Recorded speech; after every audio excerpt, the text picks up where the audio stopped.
वालेकुम दोस्तों, मेरा नाम अमजद इस्लाम काजी है। आज जो हम टॉपिक स्टार्ट करने वाले हैं उसका नाम कन्फेशन है। कन्फेशन जो कि चैप्टर 3 रिलेवेंसी ऑफ फैक्ट्स कानून शहादत ऑर्डर 1984 का हिस्सा है। इसके जो रिलेवेंट प्रोविजंस हैं वो 37 टू 45 है।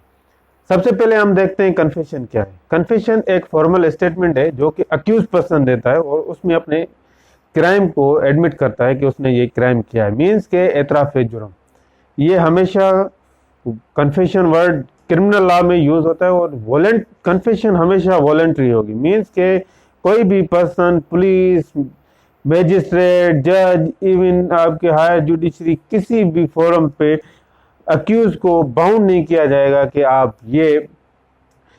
कन्फेशन दो या ये कन्फेशन ना दो। मीन्स के वॉलेंट्री होगा और फ्री उनको स्पेस में रखा जाएगा और इनकी रिट्रैक्शन भी पॉसिबल है। द वर्ड रिट्रैक्शन मीन्स के अक्यूज पर्सन ने कन्फेस किया, उसके बाद किसी फोरम पे या सेम कोर्ट में कहेंगे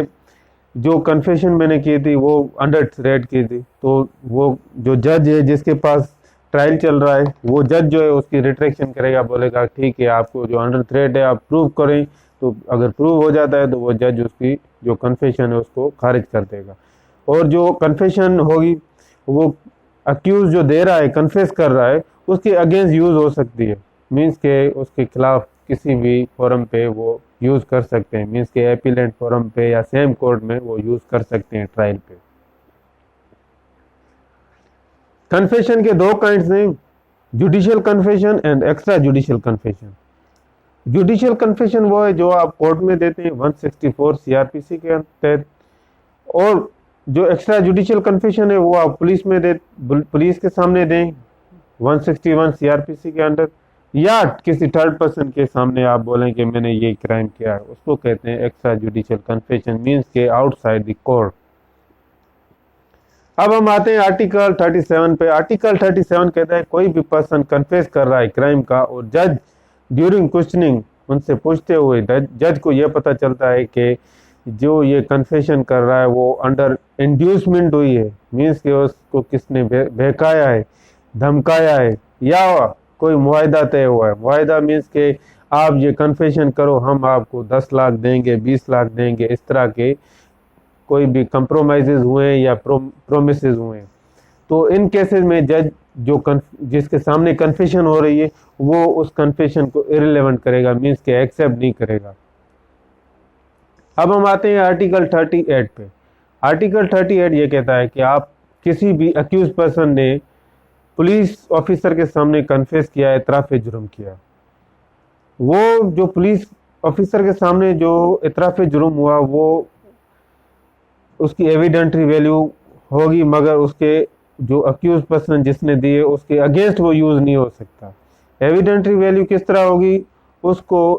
as a circumstantial evidence use किया जा सकता है। सर्कमस्टेंशियल एविडेंस मीन्स के कहीं पे गुंजाइश हो, जरूरत हो, वहाँ पे जज जो उसको एज अ एविडेंस यूज कर सकते हैं, मीन्स उसके अगेंस्ट वो यूज नहीं कर सकते। मीन्स कि ये बोले कि इन्होंने अपने जुर्म का एतराफ़ किया है इसलिए इसको सजा दी जाए। जज बोलेगा कि आपकी पुलिस वालों के सामने जो इन्होंने कन्फेस किया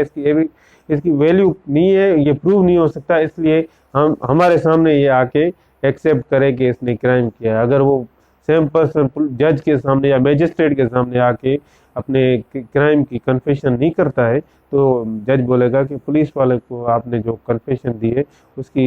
एविडेंटरी वैल्यू स्टिल एग्जिस्ट करती है, मगर आपके अगेंस्ट यूज नहीं होगा।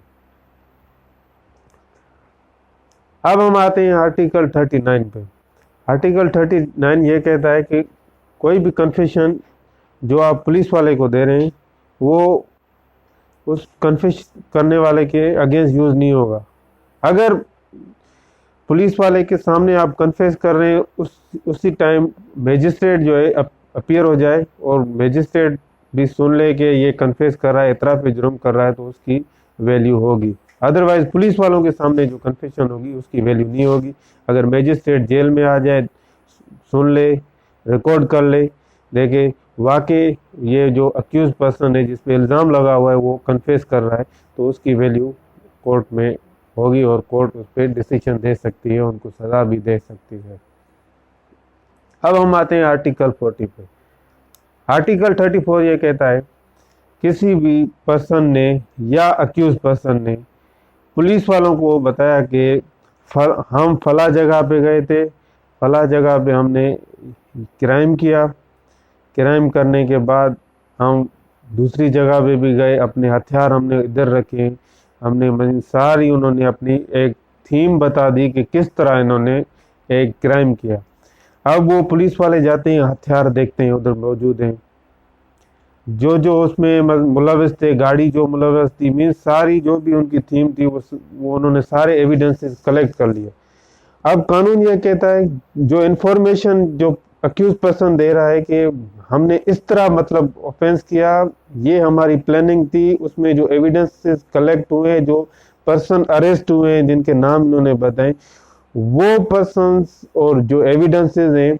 चाहे उसने उसमें कन्फेस किया है, मीन्स के बोल रहा है कि जो हथियार है मैंने यूज़ किए हैं या नहीं किए, मीन्स कन्फेस करे या ना करे, वो उसके खिलाफ यूज़ हो सकती है, इंफॉर्मेशन वो इसके खिलाफ यूज़ हो सकती है।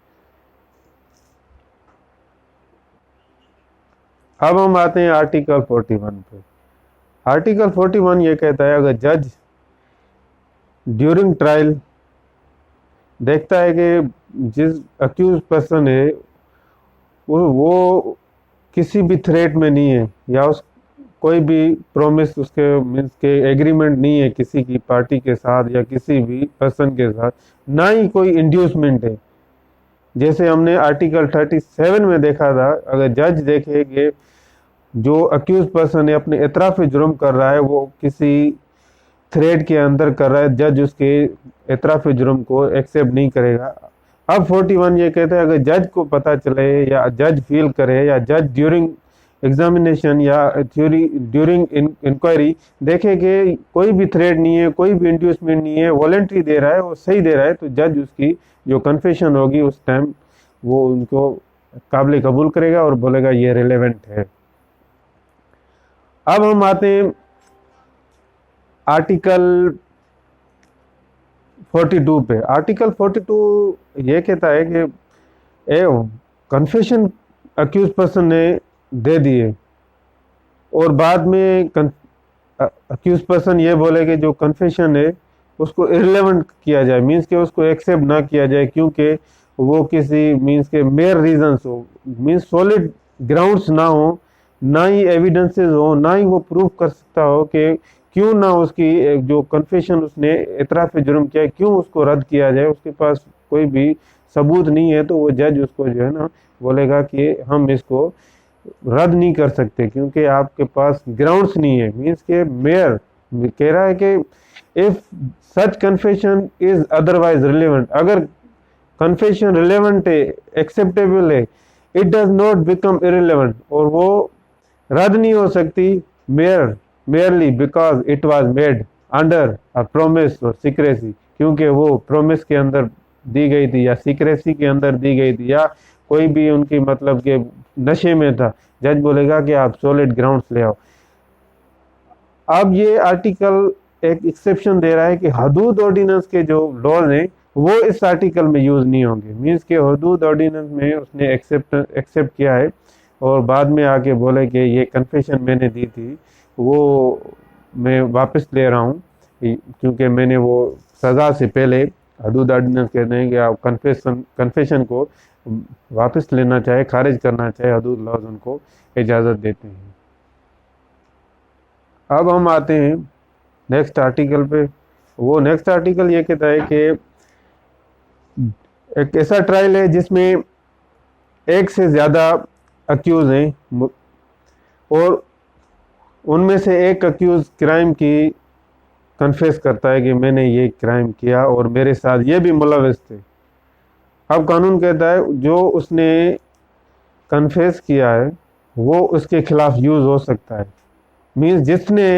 इतराफ जुर्म किया उसके खिलाफ यूज़ होगा, बाकी जो जॉइंट अक्यूज होंगे उसके खिलाफ as a circumstantial evidence use होगा, मीन्स के वो कहीं पे ज़रूरत होगी कोर्ट जो है उसको यूज़ कर सकती है, मगर वो उनके खिलाफ यूज़ नहीं हो सकता। जिसने कन्फेस किया है कन्फेशन उसकी होगी, हर पर्सन की कन्फेशन अलग होगी, इतराफ जुर्म हर कोई अलग करेगा। ऐसे नहीं कि चार बंदे क्राइम कर रहे हैं उनमें से एक एतराफ़ जुर्म करे तो सब ने किया, नहीं, एक ने किया तो एक का ही एतराफ़ जुर्म होगा। अब हम फाइनल जो आर्टिकल है इनका 45 ये कहता है कि जो अक्यूज पर्सन है या अकम्प्लायंस मीन्स के जो एक्सेप्ट कर रहा है कि हम जो है मीन जॉइंट जो अक्यूज हैं उनमें से कोई एक अक्यूज, उनकी क्रॉस एग्जामिनेशन होगी, मीन्स के उनको उनका ट्रायल ड्यूरिंग ट्रायल जो है उनसे क्वेश्चनिंग होगी कि कहाँ पे ट्रायल हुआ, मीन्स के कहाँ पे आपने ऑफेंस किया, कहाँ पे ऑफेंस नहीं हुआ, ये सारी चीज़ें वो उनके क्रॉस एग्जामिनेशन में वकील उनसे क्वेश्चंस पूछ सकते हैं। क्रॉस एग्जामिनेशन में आगे चल के नेक्स्ट वीडियो में बताऊंगा क्रॉस एग्जामिनेशन क्या है।